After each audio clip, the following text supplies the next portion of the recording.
What's up YouTube, photographer Ronix from Ronix Photography, and today we're going to be retouching this image. I want to show you guys how I edit my natural light images, and yeah, I got so many comments about doing a tutorial about how to edit outdoor images. And yeah, I know I've been doing so much of studio retouching, so I want to show you guys how I do edit my outdoor images. So this is the image I took some time back, and it is for a friend of mine. She's called Karen, and I took it using a Canon 6D camera, and I took it using an 85mm lens at f3.2 at 1 out of 200th of a second at ISO 200. For my lighting, I used a newer speed light which was placed inside a softbox 80 by 80.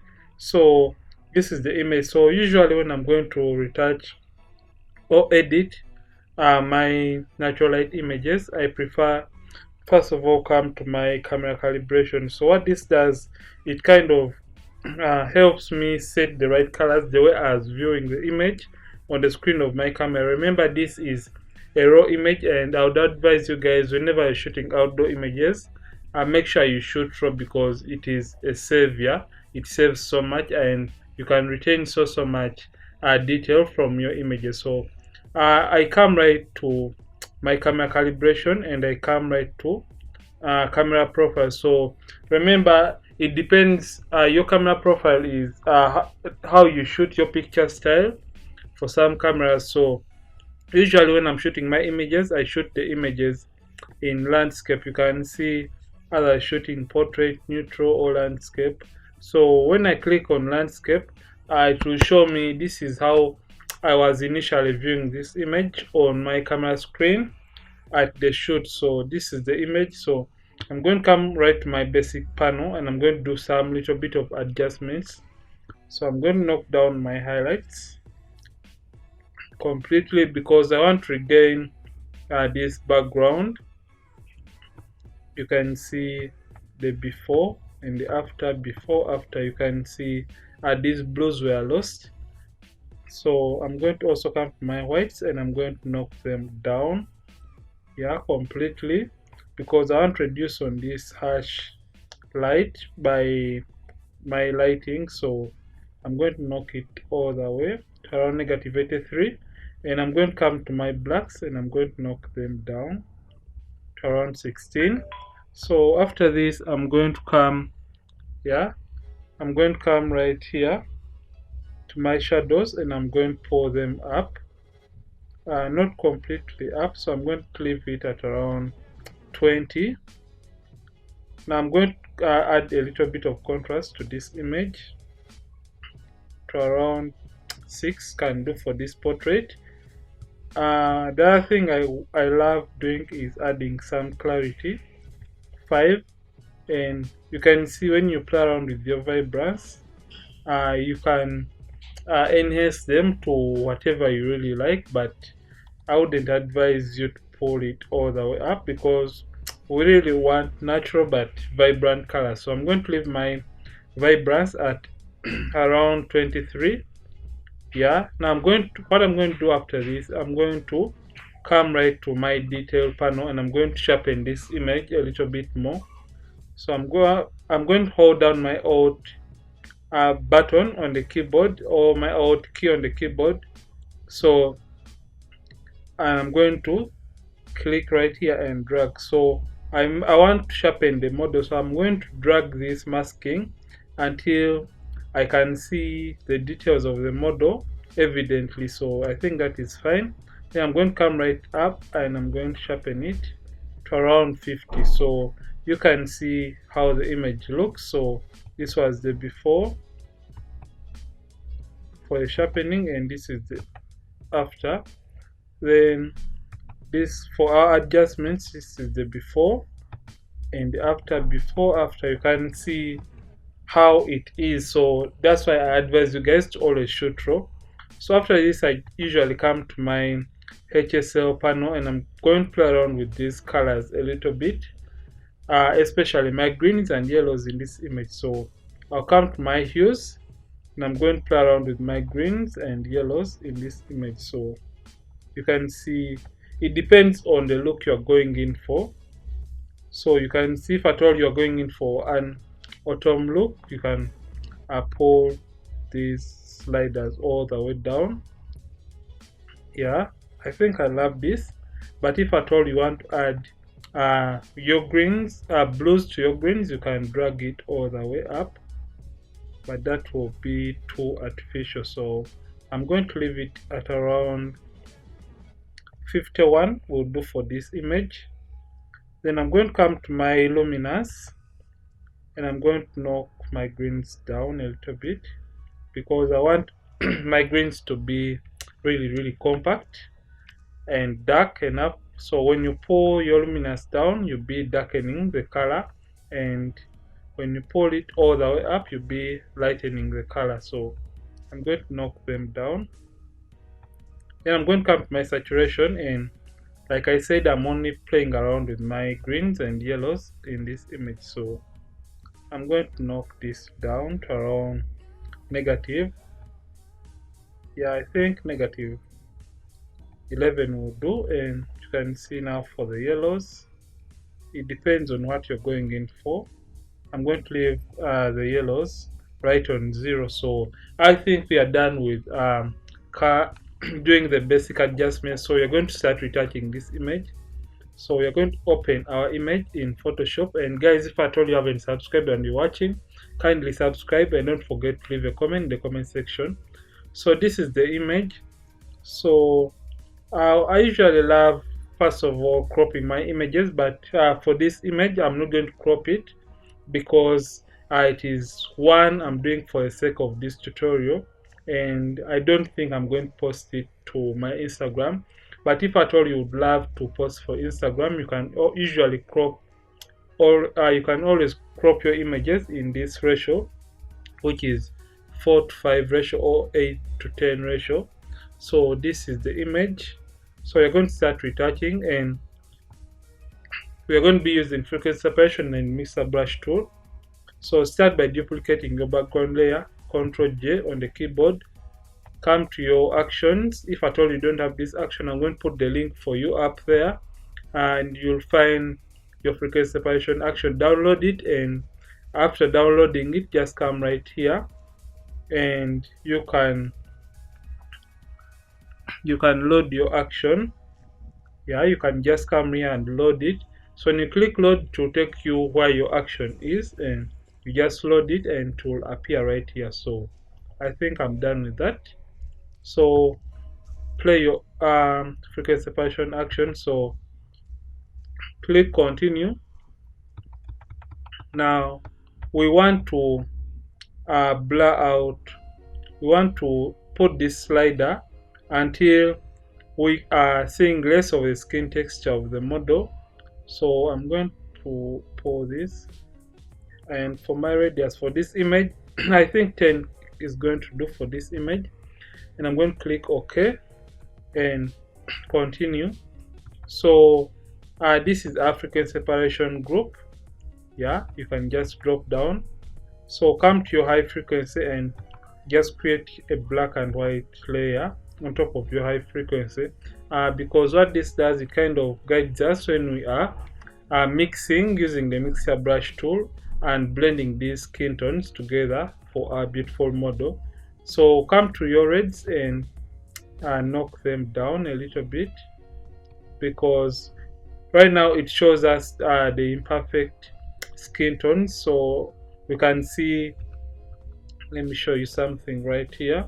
You can see the bumpiness on the skin. So we are going to blend until we remove this bumpiness from the model's skin. So come to your lower frequency layer, select your mixer brush tool, and for the settings I usually use, I make sure it is a clean brush, and this right here is checked. And our wetness I use 10, the load is at 75, the mixer at 90, and the flat 100%. Make sure sample all layers is not checked. Now make sure you are on your lower frequency layer. So we are going to zoom in, because the area we're going to mix is not big enough, so that's why we are zooming in to the model's face. So we are going to mix and blend. Remember, when you're mixing, mix the highlights alone, the midtones alone, and the shadows alone, because we wouldn't want to distort the shape of our beautiful model's face. So as you're seeing, what I'm doing, I'm blending the skin tones together. So I'm going to be eventually showing you guys the progress for this mixer brush tool. I'm going to be showing you so our progress. So let me show you guys what we have done so far. I'm going to turn off the black and white layer so you can see before, after, before, after. I have gotten rid of this harshness on the model's face. You can see I'm going to turn the black and white back on, make sure I'm on my lower frequency layer, and I'm going to continue mixing and blending these uneven skin tones on the model's face. So you're seeing what I'm doing. I'm mixing the highlights alone, yeah, the midtones alone, and the shadows alone. I'm not dragging from one tone to another because it may end up distorting and removing those beautiful shadows created by light in this image. So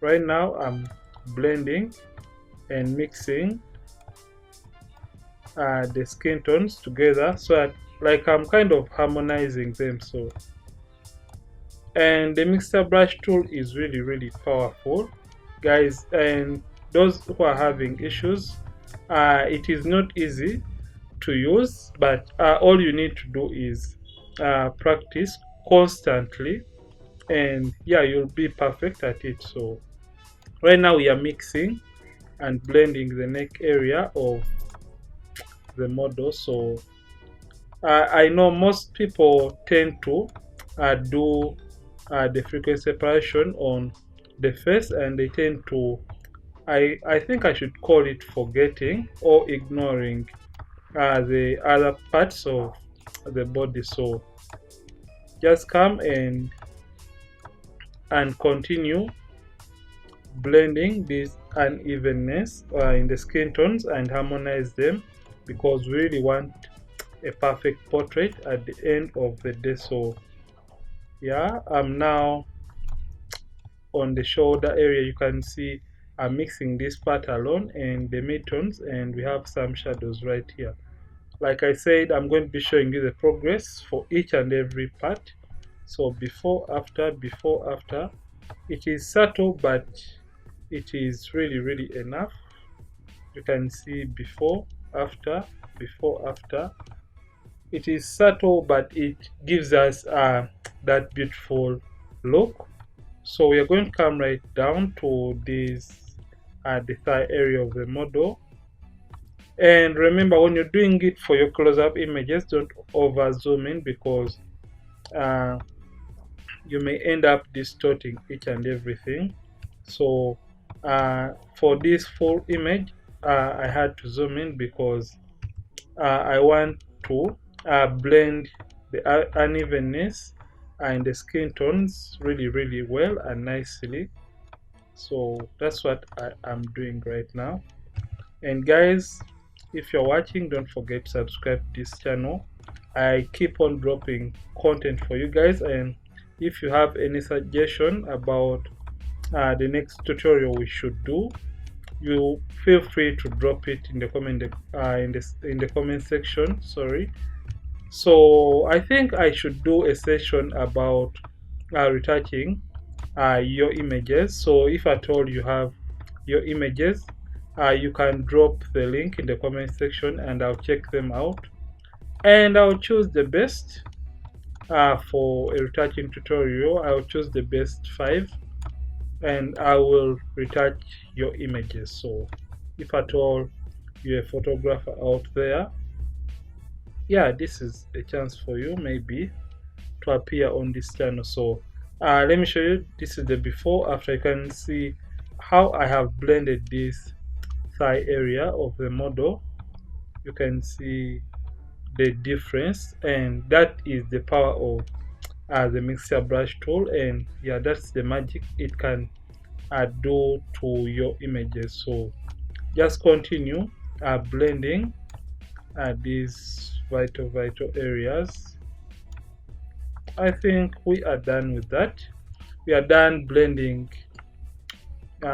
So you can see I'm going to turn off this. I think I should delete it because right now it is useless.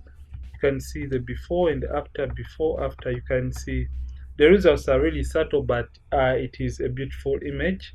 So come to your high frequency layer, and we are going to remove these blemishes from the model skin, because what I prefer doing is first of all flattening the blemishes, because they will be easier to remove after I have blended them using a mixer brush tool. So come to your clone stamp tool, or you can use the healing brush tool. Make sure you're in your high frequency layer, and start you all hold Alt to pick and paint over the blemish. So Alt, sample, paint, out, like that. So keep on doing that to remove. I think I should get rid of this neckline and this too. So what we are doing, we are removing these simple blemishes from the beautiful model skin. So I think we are done with the chest area. So I'm going to remove this smile line, and I'm going to take away these simple blemishes. And I should say she has a really nice skin, and I'm not doing so much. So this tutorial is about how you can retouch your outdoor images. And yeah, I had a request by so many people on this channel, and they were asking me to do a tutorial about how I do edit my outdoor images. So this is how I edit them. So let me check out the hair, and I remove these simple tiny spots. I think we are done. So you can see the before and the after. Before, after, it is not too much, and she's not changed. So I think we are done with that. So what we are going to do right now, we are going to color grade this image, and I'm going to create a stamp visible layer by clicking Shift Alt Ctrl E on the keyboard to create it.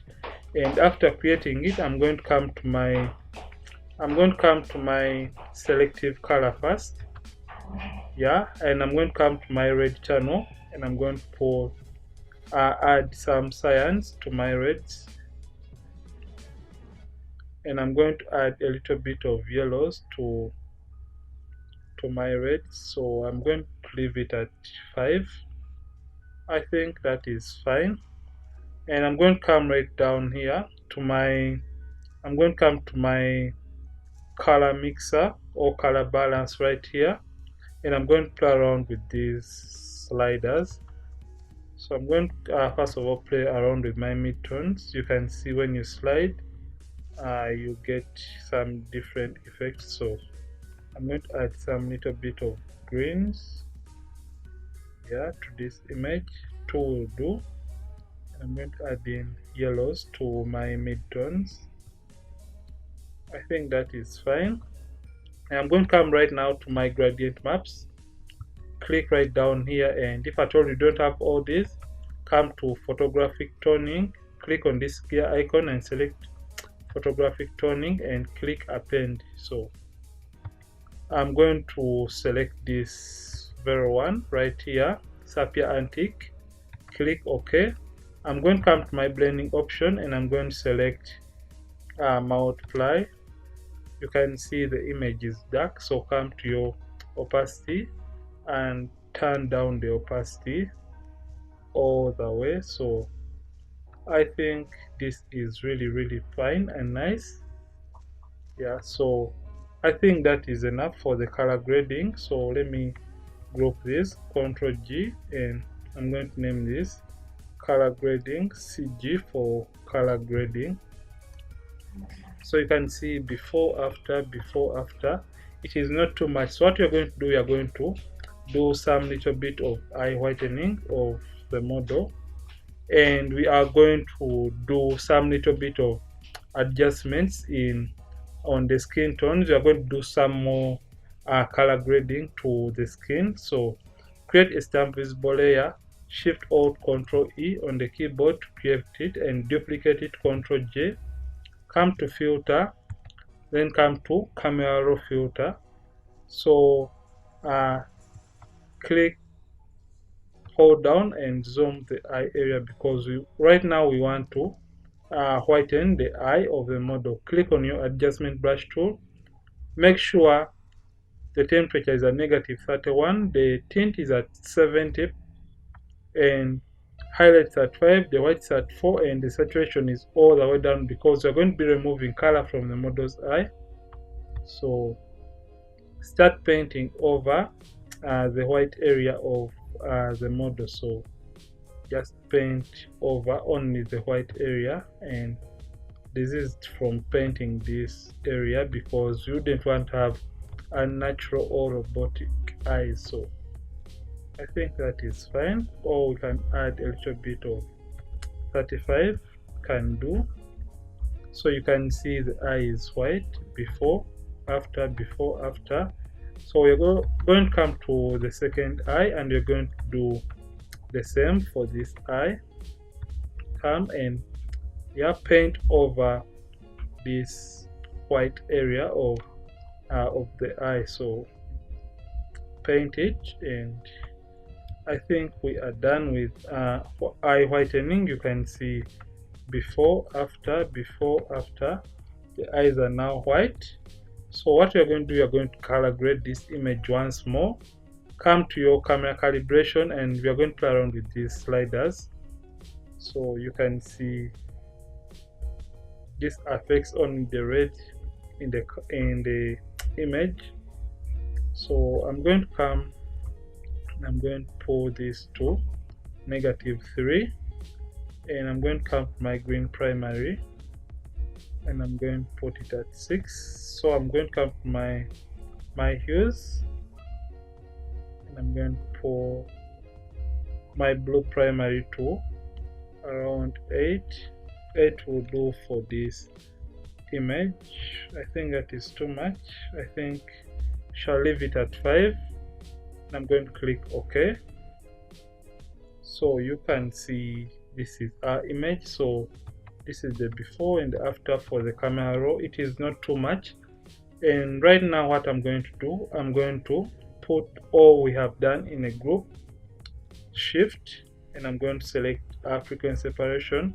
Control G to put them in a group. So you can see the before and the after for this image. Let me zoom in so you can see before, after, before, after. It is not too much, but it is really nice and beautiful. Before, after. So this is after our camera raw adjustment. So that's why I told you guys, raw is really powerful. So you should always shoot raw. And yeah, I think this is all for today's tutorial, and thank you guys for watching. And don't forget to subscribe to this channel if at all you're watching this tutorial for the very first time on this channel. And don't forget to subscribe, drop a comment in the comment section, and don't forget to hit the like button on this video.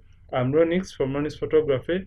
Thank you for watching. Till next time, see you in another tutorial.